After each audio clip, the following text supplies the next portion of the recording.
Mixed vegetable curry ఎలా చేయాలో చూద్దామండి. ముందుగా అయితే కావాల్సినవి క్యారెట్, బీన్స్, బఠానీ, క్యాలీఫ్లవర్ అండ్ ఆల్సో ఆలు. ఫ్రైడ్ ఆనియన్స్ కూడా వేయించుకొని పక్కన పెట్టుకోండి. ఇప్పుడైతే స్టవ్ మీద ప్యాన్ పెట్టుకొని కొద్దిగా ఆయిల్ వేసుకొని వెజిటేబుల్స్ ఒకదాని తర్వాత ఒకటి వేయించుకోవాలి.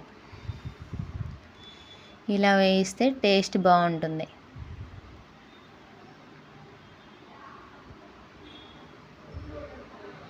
కొద్దిగా సాల్ట్ వేయండి, త్వరగా వేగిపోతాయి. ఒక 40% వేయించుకొని పక్కన పెట్టుకోండి.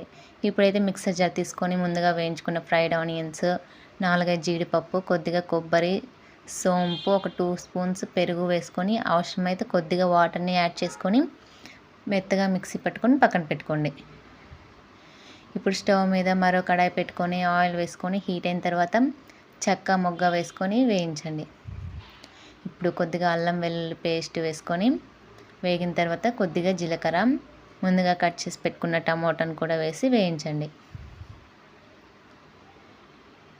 ఇప్పుడు రుచికి సరిపడా ఉప్పు, కారం, పసుపును కూడా వేసి ఒకసారి బాగా మిక్స్ చేయండి.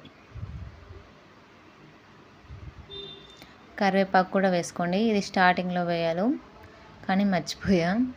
ఇప్పుడైతే మనం ముందుగా గ్రైండ్ చేసి పెట్టుకున్న పేస్ట్ని కూడా వేసి పచ్చివాసన పోయేంత వరకు వేయించండి.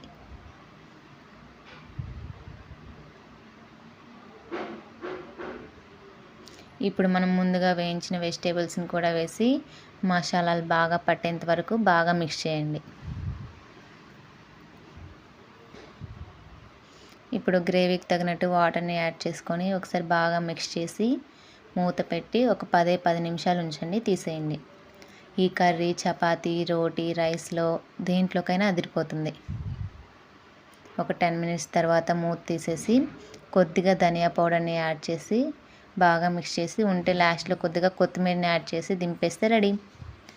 Please subscribe my channel.